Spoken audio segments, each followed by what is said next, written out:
What's up everybody, welcome back to the VSO Gun Channel. Today's video is actually a response video to some silliness that I found posted on the interweb. And this one comes courtesy of Facebook from a Ryan Pitcat. Got some heat growing up on that one, that's for sure. His question is this real? And it's in reference to a video that's been circulating for some time, and it goes something like this. Dude bros in the middle of the desert with some of his buddies. They look like they just got off of a long day's hard work at the dentist office, and they decided to go out in the middle of the desert and shoot some stuff with a 50 cal. I mean, I think that's a perfectly reasonable after work activity. I don't know about you guys. Oh, really? The original video is absolutely real. It was a real event that did happen. The round did come back and take his hearing protection off. It is absolutely a real video. But what I take exception with was the post that was made above it that makes it a little bit confusing, that claims that this happened at 1,000 yards, which would be a 2,000 yard round trip for that projectile. And of all the people across the internet, you would think that the original poster, Uncle Ted, would have enough experience to know better just from looking at the video. First off, 50 BMG is absolutely a big boom boom, and here it is pictured next to the scariest round ever made, the 5.56 NATO round, the thing that the AR-15 is chambered in. As you can see, the 50 BMG is no joke, and because of that, there are certain precautions that need to be taken when shooting things with 50 BMG. Don't worry, we'll come back to that here in a minute. I've had the privilege of shooting a lot of 50 BMG over my career, and putting away things like Ralphus and Slap and armor-piercing incendiary and things like those, and just going with traditional loadings, I would say that my favorite would be the 750 grain Amex round, and those are usually spanking out about 2,800 feet per second, and we translate that to this video and assume that that's what they're using, something of the like. Then if this was 1,000 yards is 3,000 feet. That means it would take just a little bit over a second for the projectile to make it from the muzzle to the target. And of course, for simplicity's sake, this YouTube video, we're going to not take into account the effects of bullet deceleration.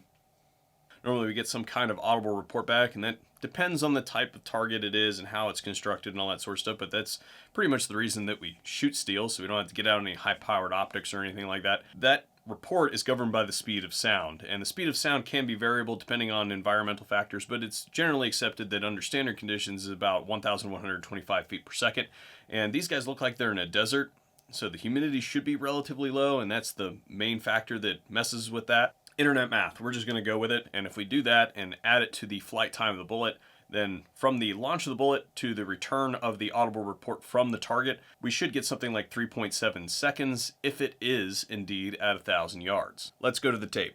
I do apologize, this is a relatively old video. It's only available in 240p off of YouTube, and we are going to play it in the window so we can keep the fair use and also bring it up to full frame video for your viewing pleasure. I also brought it up to 60 frames per second to play nice with this video. Oh, really?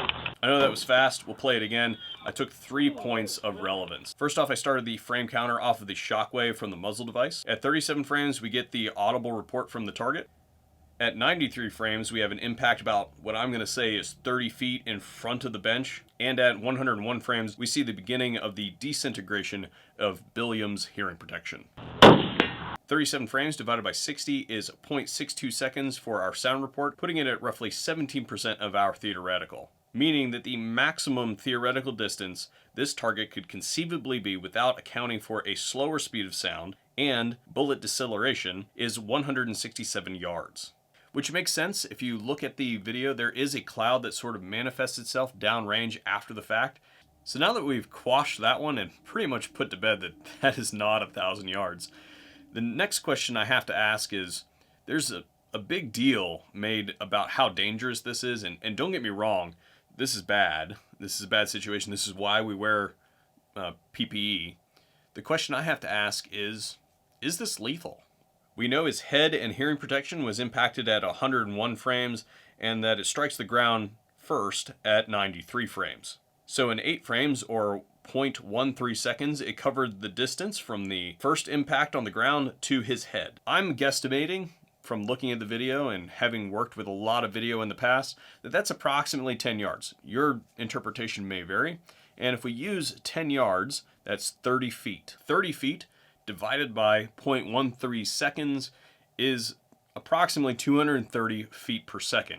It is commonly held that, and again, this varies depending on flesh type, but 200 feet per second is generally held as the point at which human skin is perforated. So it breaks the skin at 200 feet per second.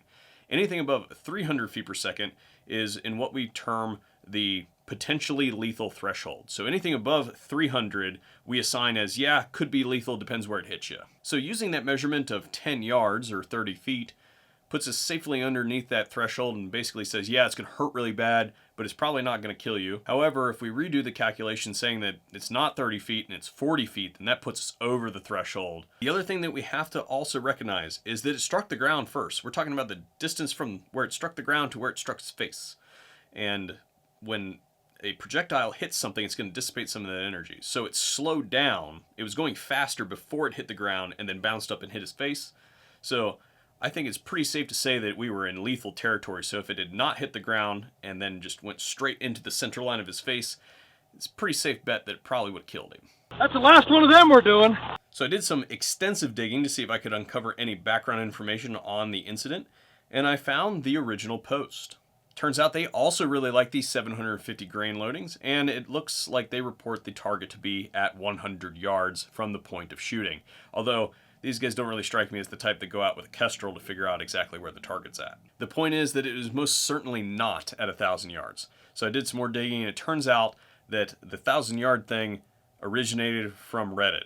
And of course, we all know how safe it is to drink from that cesspool. The reason I did this one is I feel like 50 gets a bad rap a lot of the time because most people have little to no experience with it. It's given this legendary status because it's an unknown. And I think a lot of the time that translates into like the big scary. And a lot of the times it can get blown out of proportion, as we've seen. For the hit. Right in the side of my head. We're not doing that anymore. Nope, no more iron. The other thing that I wanted to address that I alluded to earlier in the video is that the whole premise that landed these guys in this situation and put Willie in the compromised position that he found himself in ultimately is that this whole thing was a bad idea. If you're going to shoot AMAX or ball at something out of a 50 BMG, then you need to make sure that you are shooting targets that can defeat the projectile. And what I mean by that is select a target that is designed to fragment those rounds, put those fragments down on the ground so that they're not coming back at the shooter. We use shootsteel.com. I think they've recently updated pretty much their entire line, except for I think the rimfire stuff, to AR-550. They have targets that are rated to handle 50 BMG. They're not paying me to say this, but that's the targets that we use. Just to give you guys an example, they have 50 BMG rated targets. Those rounds are designed for softer targets. They're not designed to be punching holes, and I believe these guys quoted that they were trying to shoot 1/4-inch plate. We don't know the composition of that plate. Mild steel is always a bad idea. If you want to shoot that stuff, then you need to step up to something like armor-piercing ammunition so that you make sure that you make it through those targets. Holy. Anything less than that, and well,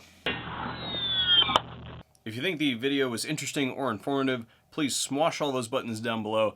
And if you think that we're worthy, please consider supporting the channel on either Patreon or Subscribestar. Those are the two sites that we use for crowdfunding.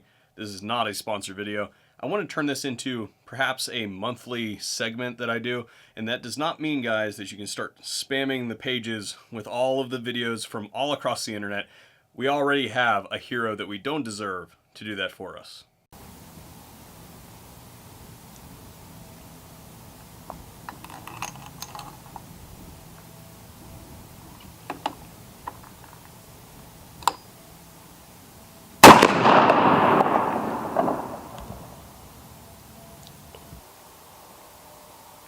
Hit it?